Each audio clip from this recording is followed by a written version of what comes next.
Bonjour à vous, je suis Isabelle Morin de Spring Formation. Aujourd'hui, dans les 3 minutes coup de boost, on regarde comment faire prendre la mesure à l'autre de ce qu'on vit, de ce qui se passe en nous. Je commence par une anecdote. On est en réunion et puis une personne dit Désolé, il faut que je m'absente, je dois absolument aller nourrir mon chat. Il est fort probable que certaines personnes réagissent, qu'elles le verbalisent ou qu'elles le gardent juste en pensée, réagissent en se disant bah dis donc, ça doit pas beaucoup l'intéresser la réunion. Bah dis donc, il manque pas de toupet de se permettre ça. C'est pas très respectueux.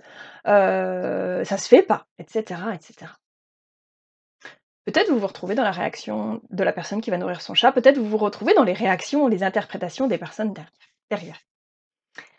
Je vous donne un autre exemple qui m'est arrivé récemment. J'étais en train de faire un point en binôme et la personne avec qui je travaillais me dit: «Isabelle, je suis désolée, j'aurais besoin d'une minute, j'ai quelque chose de très important à faire là, je suis mal à l'aise, j'aurais besoin de prendre une minute.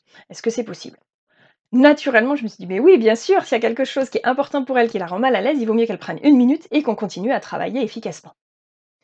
Elle a pris sa minute et quand elle est revenue, elle m'a dit: Isabelle, en fait, j'ai mon chat qui est très malade et ça me voilà, je suis inquiète pour lui et ça fait plusieurs jours qu'il mange pas et là, j'ai senti qu'il avait envie de manger et je voulais vraiment profiter de cette opportunité et prendre le temps de lui donner à manger.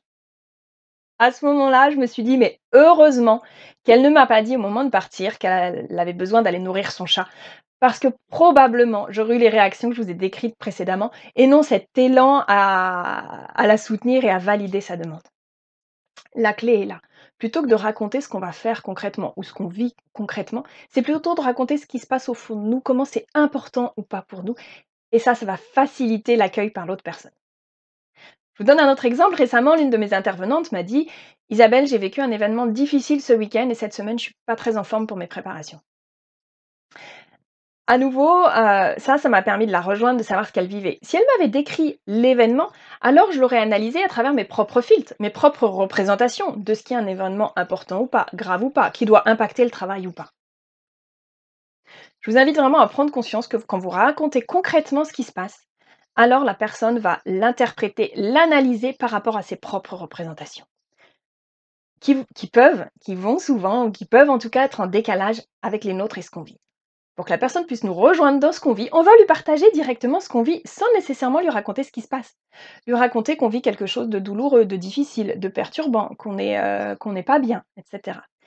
Et ça va permettre, au lieu qu'elle branche son mental pour analyser, juste qu'elle nous rejoigne dans ce qu'on vit, qu'elle soit en connexion, en lien, pour pouvoir nous soutenir par rapport aux besoins qu'on a.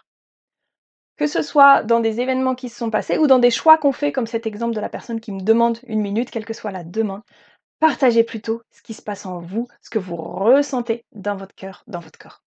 Et vous verrez, ça facilitera l'élan, le soutien que vous recevrez, la reconnaissance que vous recevrez des autres.